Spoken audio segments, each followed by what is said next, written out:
ನಮಸ್ಕಾರ. ನೀವು ನೋಡ್ತಾ ಇದ್ದೀರಾ ನ್ಯೂಸ್ 18 ಡಿಜಿಟಲ್. ನಾನು ರಘುರಾಜ್.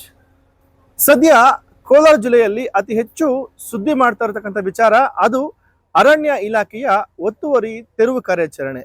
ಕೋಲಾರ ಜಿಲ್ಲೆಯಾದ್ಯಂತ ಸುಮಾರು 8,000 ಎಕರೆಗೂ ಅತಿ ಹೆಚ್ಚು ಪ್ರದೇಶದಲ್ಲಿ ಅರಣ್ಯ ಇಲಾಖೆಗೆ ಸೇರಿದಂತಹ ಜಾಗ ಒತ್ತುವರಿ ಆಗಿದೆ ಅಂತಕ್ಕಂಥ ನಿಟ್ಟಿನಲ್ಲಿ ಕಳೆದ 2-3 ವರ್ಷಗಳಿಂದ ಅರಣ್ಯ ಇಲಾಖೆ ವತಿಯಿಂದ ಒತ್ತುವರಿ ತೆರವು ಕಾರ್ಯಾಚರಣೆಯನ್ನ ಬಹಳ ಪರಿಣಾಮಕಾರಿಯಾಗಿ ಈ ಒಂದು ಜಿಲ್ಲೆಯಲ್ಲಿ ಅನುಷ್ಠಾನ ಮಾಡ್ತಾ ಇರತಕ್ಕಂಥದ್ದು. ಈ ನಿಟ್ಟಿನಲ್ಲಿ ಅರಣ್ಯ ಪ್ರದೇಶಕ್ಕೆ ಸೇರುವಂತಹ ಜಾಗವನ್ನ ತೆರವು ಕಾರ್ಯ ಮೂಲಕ ತಮ್ಮ ವಶಕ್ಕೆ ಪಡ್ಕೊಂಡು ಅಲ್ಲಿ ಒಂದು ಗಿಡಗಳನ್ನ ನೆಟ್ಟು ಅಲ್ಲಿ ಒಂದು ಹೊಸದಾಗಿ ಒಂದು ಕಾಡನ್ನ ಬೆಳೆಸುವಂತಹ ಒಂದು ಒಳ್ಳೆಯ ಕಾರ್ಯಕ್ಕೆ ಅರಣ್ಯ ಇಲಾಖೆ ಮುಂದಾಗಿರ್ತಕ್ಕಂಥದ್ದು. ನಿರ್ಭೀತ, ನಿಷ್ಪಕ್ಷಪಾತ, ವಿಶ್ವಾಸಾರ್ಹ ಸುದ್ದಿಗಳಿಗೆ ಹೆಸರಾಗಿರುವ ನ್ಯೂಸ್ 18 ಕನ್ನಡ ಈಗ ಆಪ್ನಲ್ಲೂ ಲಭ್ಯವಿದೆ.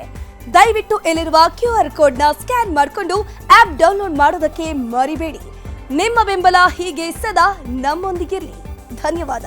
2023ರಿಂದ ಇಲ್ಲಿವರೆಗೂ ಸಹ ಸುಮಾರು 3,000 ಎಕರೆಗೂ ಹೆಚ್ಚಿನ ಒಂದು ಒತ್ತುವರಿ ಪ್ರದೇಶವನ್ನ ಈಗಾಗಲೇ ಬಿಡಿಸಿರ್ತಕ್ಕಂಥ ಅರಣ್ಯ ಇಲಾಖೆ ಅಧಿಕಾರಿಗಳು ಅಲ್ಲಿ ಒಂದು ಗಿಡಗಳನ್ನ ನೆಡುವಂತಹ ಒಂದು ಕೆಲಸವನ್ನ ಮಾಡ್ತಾ ಇದೆ.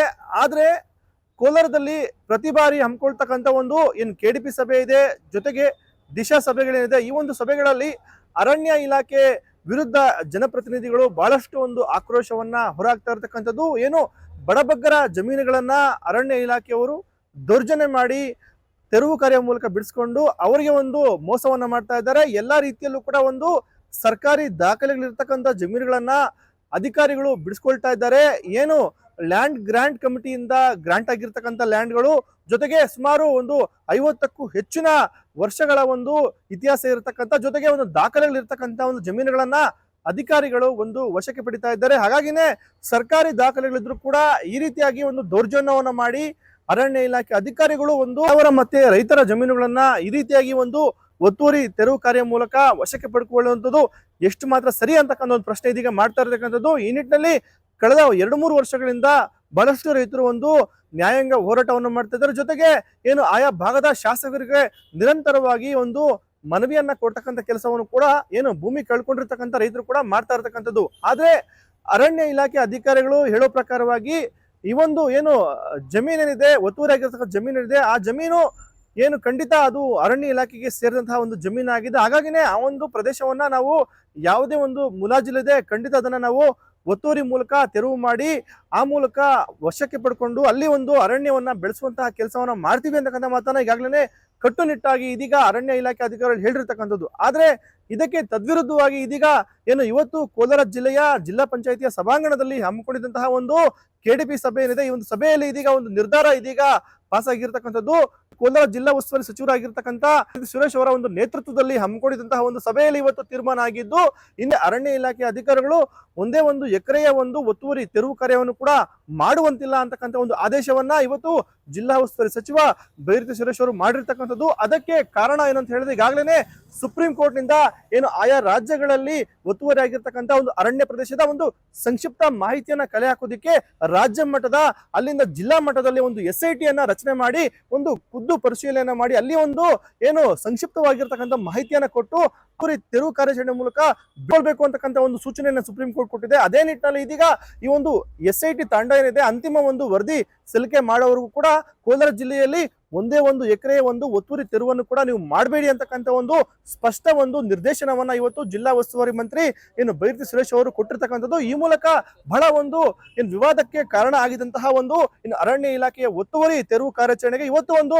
ಬ್ರೇಕ್ ಬಿದ್ದಿದೆ ಅಂತಾನೆ ಹೇಳ್ಬೋದು. ಯಾಕೆ ಅಂತ ಹೇಳಿದ್ರೆ ಕಳೆದ 2-3 ವರ್ಷಗಳಿಂದ ಅರಣ್ಯ ಇಲಾಖೆ ವಿರುದ್ಧ ಬಹಳಷ್ಟು ರೈತರು ಮತ್ತೆ ಸಾರ್ವಜನಿಕರು ಬಹಳಷ್ಟು ಒಂದು ಆಕ್ರೋಶವನ್ನ ಹೊರಹಾಕ್ತಾ ಇದ್ದಾರೆ. ಯಾಕೆ ಅಂತ ಹೇಳಿದ್ರೆ ಸಹಜವಾಗಿ 10 ವರ್ಷಗಳಿಂದ ರೈತರು ವಾಸ ಇರತಕ್ಕಂತ ಜಮೀನುಗಳನ್ನ ಅರಣ್ಯ ಇಲಾಖೆಯವರು ಮುಲಾಜಿಲ್ದನೆ ಅಲ್ಲಿರ್ತಕ್ಕಂಥ ಬೆಳೆಗಳನ್ನ ಧ್ವಂಸ ಮಾಡೋದು, ಜೊತೆಗೆ ಅಲ್ಲಿರ್ತಕ್ಕಂಥ ಆಸ್ತಿ ಪಾಸ್ತಿಗಳನ್ನ ಧ್ವಂಸ ಮಾಡಿ ಮತ್ತೆ ಬೆಳೆಗಳನ್ನ ನಾಶ ಮಾಡಿ ಆ ಒಂದು ಅರಣ್ಯ ಇಲಾಖೆಗೆ ಸೇರಿದಂತಹ ಒಂದು ಜಾಗವನ್ನ ಬಿಡಿಸ್ಕೊಂಡು ಅಲ್ಲಿ ಒಂದು ಗಿಡಗಳನ್ನ ಒಂದು ನೆಡುವಂತಹ ಒಂದು ಕೆಲಸವನ್ನ ಮಾಡ್ತಾ ಇದ್ದಾರೆ. ಇದಕ್ಕೆ ಬಹಳಷ್ಟು ಒಂದು ವಿರೋಧವೂ ಕೂಡ ವ್ಯಕ್ತವಾಗಿತ್ತು. ಹಾಗಾಗಿನೇ ಜನಪ್ರತಿನಿಧಿಗಳ ಒಂದು ಒತ್ತಾಯ, ಜೊತೆಗೆ ರೈತ ಮುಖಂಡ ಮುಖಂಡರ ಒತ್ತಾಯ ಮತ್ತೆ ಬಹಳಷ್ಟು ರೈತರು ಕೂಡ ಜಿಲ್ಲಾ ಉಸ್ತುವಾರಿ ಮಂತ್ರಿ ಬೈರತಿ ಸುರೇಶ್ ಅವರಿಗೆ ಇವತ್ತು ಬೆಳೆಯೂ ಕೂಡ ಒಂದು ಮನವಿಯನ್ನ ಮಾಡಿದ್ರು. ಖಂಡಿತ ನಮಗೆ ಸೇರಿದಂತಹ ಒಂದು ಜಮೀನಿಗೆ ಸಂಬಂಧಪಟ್ಟಂತಹ ಎಲ್ಲಾ ದಾಖಲೆಗಳು ನಮ್ಮ ಬಳಿ ಇದೆ, ಹಾಗಾಗಿನೇ ನಮ್ಮ ಜಮೀನನ್ನ ಮತ್ತೆ ನಮಗೆ ಕೊಡಿ ಅಂತಕ್ಕಂಥ ಒಂದು ಮನವಿಯನ್ನ ಮಾಡಿದ್ರು. ಈ ನಿಟ್ಟಿನಲ್ಲಿ ಇವತ್ತು ನಡೆದಂತಹ ಜಿಲ್ಲಾ ಪಂಚಾಯತಿಯಲ್ಲಿ ನಡೆದಂತಹ ಒಂದು ಕೆಡಿಪಿ ಸಭೆಯಲ್ಲಿ ಜಿಲ್ಲಾ ಉಸ್ತುವಾರಿ ಮಂತ್ರಿಗಳು ಈ ಒಂದು ನಿರ್ದೇಶನ ಕೊಟ್ಟಿರ್ತಕ್ಕಂಥದ್ದು ಏನು ಜಿಲ್ಲಾಧಿಕಾರಿ ನೇತೃತ್ವದಲ್ಲಿ ರಚನೆ ಆಗಿರತಕ್ಕಂಥ SIT ತಂಡ ಏನಿದೆ, ಈ ಒಂದು ತಂಡ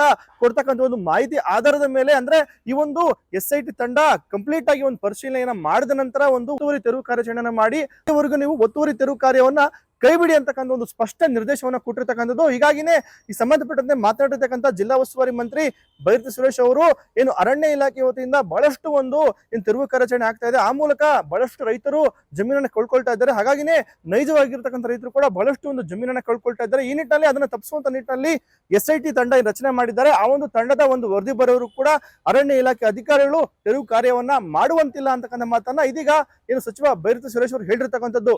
ರೈತರ ಜಮೀನುಗಳನ್ನು ಅರಣ್ಯ ಇಲಾಖೆಯವರು ಒಕ್ಕಲೆಬ್ಬಿಸ್ತಾ ಇದ್ದಾರೆ, ಅದನ್ನು ಮಾಡಬಾರ್ದು ಅಂತೇಳಿ. ಯಾಕಂದರೆ ಜಿಲ್ಲಾ DFOಗೆ ಅಧಿಕಾರ ಇರುವಂಥದ್ದು SIT ಮಾಡಿದ್ದಾರೆ, ಸ್ಪೆಷಲ್ ಇನ್ವೆಸ್ಟಿಗೇಷನ್ ಟೀಮ್. ಆ ಟೀಮು ರಾಜ್ಯ ಮಟ್ಟದ ಒಂದು SIT ಟೀಮ್ ಇದೆ, ಜಿಲ್ಲಾ ಮಟ್ಟದಲ್ಲಿ ಒಂದು SIT ಟೀಮ್ ಇದೆ. ಈ SIT ಜಿಲ್ಲಾ ಮಟ್ಟದಲ್ಲಿರುವಂಥ ಟೀಮು ರಿಪೋರ್ಟ್ಸ್ ಕೊಡಬೇಕು ರಾಜ್ಯ ಮಟ್ಟದ SIT ಟೀಮ್ಗೆ. ಅವರು ಡಿಸೈಡ್ ಮಾಡ್ತಾರೆ ಯಾವುದು ಅಧಿಕೃತ ಅನಧಿಕೃತ, ಯಾವಾಗ ಸ್ಯಾಂಕ್ಷನ್ ಆಯಿತು ಯಾವಾಗ ಆಗಿಲ್ಲ, ಮತ್ತು schedule caste schedule type lands ಅವ್ರಿಗೂ ಸಹ ಆಗಿನ ಕಾಲದಲ್ಲಿ ತಹಶೀಲ್ದಾರರು ಸ್ಯಾಂಕ್ಷನ್ ಮಾಡಿದ್ದಾರೆ, ಅವರೇ ಸಕ್ಷಮ ಪ್ರಾಧಿಕಾರ ಆಗಿತ್ತು. ಈಗ ಏನು DC ವರೆಗೆ ಪವರ್ಸ್ ಇತ್ತು ಲ್ಯಾಂಡ್ಸ್ ಕೊಡಲಿಕ್ಕೆ ರೈತರಿಗೆ, ಆಗ ತಹಶೀಲ್ದಾರ್ಗೆ ಇತ್ತು. ಆ ಅಧಿಕಾರವನ್ನು ಉಪಯೋಗಿಸ್ಕೊಂಡು ತಹಶೀಲ್ದಾರ್ ಮಾಡಿದರು. ಅದನ್ನು ಸರಿ ಇಲ್ಲ ಅಂತ ಈಗ ಹೇಳ್ತಾ ಇದ್ದಾರೆ. ಬಟ್ ವಾಟ್ ಎವರ್, ಈಗ ಏನೇ ಆದ್ರೂ ಯಾವುದೇ ರೈತರ ಜಮೀನುಗಳಿಗೆ ಫಾರೆಸ್ಟವ್ರು ಹೋಗಬಾರ್ದು ಅಂತ ಹೇಳಿ ನಾನು ಸೂಚನೆ ಕೊಟ್ಟಿದ್ದೀನಿ. ಅದೇ ಪ್ರಕಾರ ಡೆಪ್ಟಿ ಕಮಿಷನರ್ಗೆ ಹೇಳಿದ್ದೀನಿ. ಸೊ ಯಾರೂ ಹೋಗ್ತಾ ಇಲ್ಲ. ಆಮೇಲೆ ಅದ್ರ ಜೊತೆಲಿ ಇನ್ನೊಂದು ರೂಲ್ಸ್ ಬೇರೆ ಇದೆ, 3 ಎಕರೆ ಒಳಗಡೆ ಇರುವಂತಹ ಅದು ಅರಣ್ಯ ಇಲಾಖೆದು ಆದ್ರೂ ಸಹ ಅದನ್ನು ವಾಪಸ್ ತಗೋಬಾರ್ದು ಅಂತ ಕಾನೂನಿದೆ, ಅದನ್ನು ಫಾಲೋ ಮಾಡಬೇಕು ಅಂತ ಹೇಳಿದ್ದೀನಿ. ಆದ್ದರಿಂದ ಇದು SIT ರಾಜ್ಯ ಮಟ್ಟದ SIT ಹೋಗೋ ತನಕ ಫಾರೆಸ್ಟವರು ಯಾವುದೇ ರೈತರ ಜಮೀನುಗಳನ್ನು ವಾಪಸ್ ತಗೊಳ್ಳಿಕ್ಕೆ ಅವರಿಗೆ ಅಧಿಕಾರ ಇಲ್ಲ, ಬಲವಂತವಾಗಿ ತಗೋಬಾರ್ದು ಅಂತ ಒತ್ತುವರಿದಾರರು ವಾಪಸ್ ತಗೋಬಾರ್ದು ಅಂತ ನಾವೆಲ್ಲರೂ ಹೇಳಿದ್ವಿ. ಅದಕ್ಕೆ ಒಪ್ಕೊಂಡಿದ್ದಾರೆ.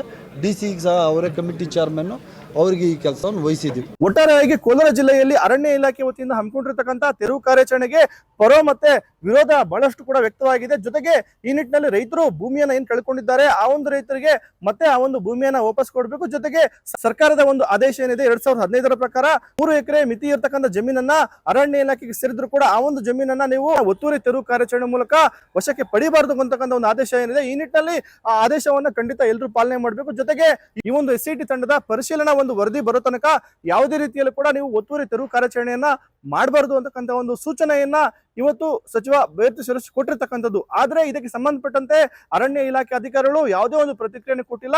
ಮುಂದೆ ಅರಣ್ಯ ಇಲಾಖೆ ಅಧಿಕಾರಿಗಳು ಯಾವ ಒಂದು ಕ್ರಮವನ್ನ ಕೈಗೊಳ್ತಾರೋ ಖಂಡಿತ ಕಾದ್ ನೋಡ್ಬೇಕಾಗಿದೆ. ರಘುರಾಜ್, ನ್ಯೂಸ್ 18 ಕೋಲಾರ.